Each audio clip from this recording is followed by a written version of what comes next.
E falando ao Brasil, declaro promulgada o documento da liberdade, da dignidade, da democracia, da justiça social do Brasil. Que Deus nos ajude que isto se cumpra. A Constituição de 88 foi uma Constituição liberalizante, na verdade, porque ela veio logo depois da ditadura militar. Traidor da Constituição é traidor da pátria. Então, ela criou algumas possibilidades de empresas brasileiras passarem a ter mais contatos com o exterior, principalmente na área de inovação. Eu brinco que, naquela época, os contratos que a gente fazia com o exterior, entre o Brasil e empresas estrangeiras, na verdade tinham três partes. Eram as duas contratantes e o governo brasileiro. Coffee built a great modern industry, and Brazil began to flex its muscle.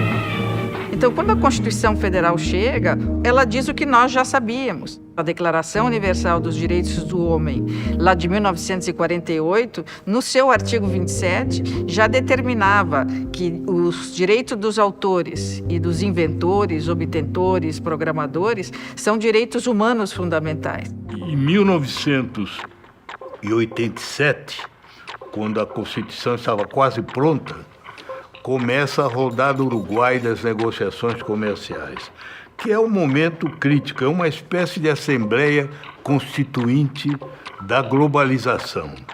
Essa é a assembleia do mundo, né?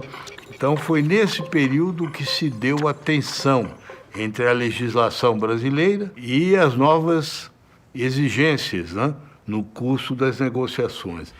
A rodada Uruguai do GATT veio de um movimento promovido essencialmente pelos americanos, no sentido de se criar um mercado global. The United States and throughout the world.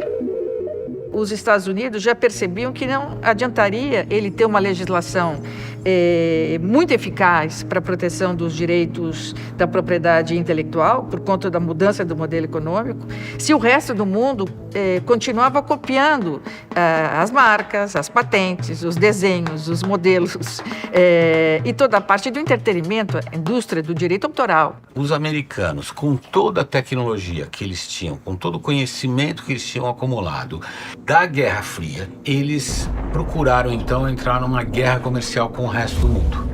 Utilizar os seus conhecimentos e a sua capacidade de processar a informação para, com isso, ganhar um mercado global. E aí eles criaram essa mentalidade, esse movimento de se globalizar o comércio mundial. Na Organização Mundial do Comércio havia um outro tratado que chama TRIPS, que foi um tratado que fixou regras básicas de propriedade intelectual para todos os países que fazem parte da OMC, uma certa harmonização em 170, 180 países que fazem parte da OMC. O TRIPS já é escrito partindo do princípio da patenteabilidade absoluta em todos os setores tecnológicos, sejam de produtos ou processos. Isso exigiu dos países em desenvolvimento uma verdadeira revolução interna para poder se adaptar a padrões tão elevados. Até a lei de 1996 de propriedade industrial, as invenções haviam um limite muito grande do que era protegido. Não era protegido fármaco, não era protegido biotecnologia, não era protegido produto químico para a agricultura, que é o grande negócio do Brasil. Nada disso tinha proteção patentária. E o Brasil foi obrigado a alterar a sua legislação. A partir disso, isso entrou em vigor no Brasil em 1º de janeiro de 95. O Brasil foi obrigado a mudar a lei de propriedade industrial, a lei de direito de autor, a lei do software, a proteção dos cultivares, tudo foi obrigado a mudar para ser mais moderno e mais protetivo da propriedade intelectual, de todas as criações. TRIPS vem, se soma aos tratados anteriores, robustece os padrões de proteção e dota o sistema internacional de proteção do que é aquilo que a gente chama garra acidentes, ou seja, um sistema de solução de controvérsias. Até hoje eu acho o resultado da rodada Uruguai foi desequilibrado, porque o que pesou muito no final foi o poder dos americanos, né? Foi aquele momento da globalização. Eu pessoalmente acho que é necessário, para uma economia moderna, competitiva, ter uma proteção adequada da inventividade, da criatividade. E essa proteção tem que ser equilibrada à luz dos interesses gerais da coletividade, né?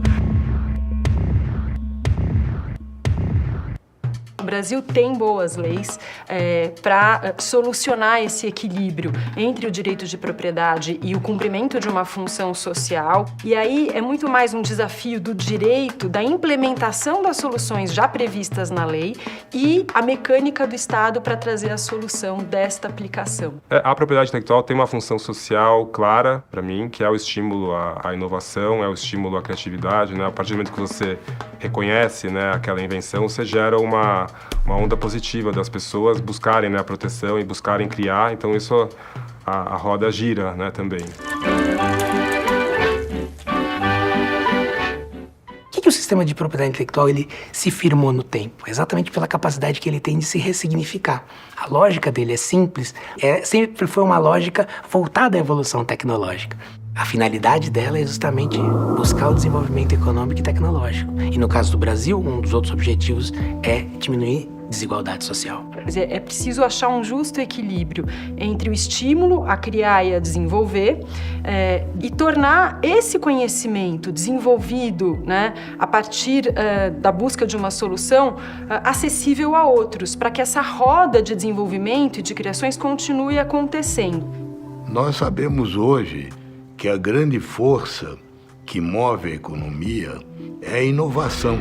Como se pode fazer para encorajar a inovação? Por isso eu acho muito justo, né, que quem inventou um instrumento, né, quem aperfeiçoou uma máquina ou inventou um remédio, né, tenha uma recompensa adequada, né, que não só compense a ele os gastos que ele fez, né, mas como lhe dê uma vida tranquila, né, porque ele contribuiu para melhorar a situação da humanidade em geral, né? A propriedade intelectual cada vez mais é meio para a consecução desses objetivos de circulação de conhecimentos e riquezas. A propriedade intelectual é o fator decisivo, né? Eu diria que representa mais de 70%, talvez, né, dos elementos que encorajam a inovação, né?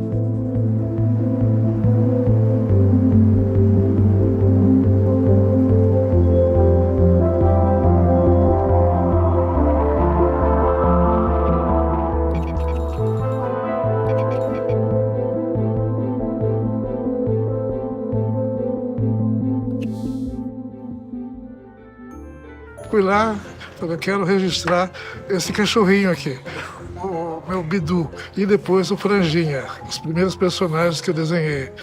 E com isso eu iniciei o processo de cuidados com direitos autorais. Foram, de alguma maneira, se sofisticando, tanto que não precisei registrar no exterior porque estava valendo o registro daqui, né?